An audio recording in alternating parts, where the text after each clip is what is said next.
गांव के एक पुरसुकून कोने में अली को अपने बाग में खेलते हुए एक नन्हा सा बीज मिला।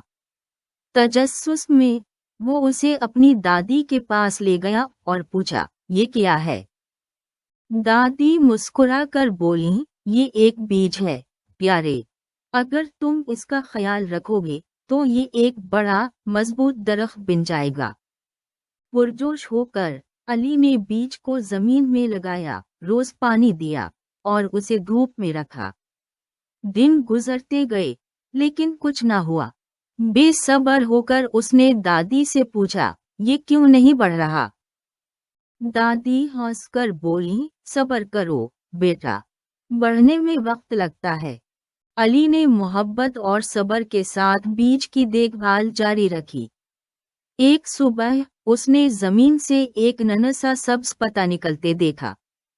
वक्त के साथ ये एक पौधा, फिर एक छोटा दरख्त और आखिरकार एक बड़ा सायादार दरख्त बन गया, जो सबको फल और साया देता था।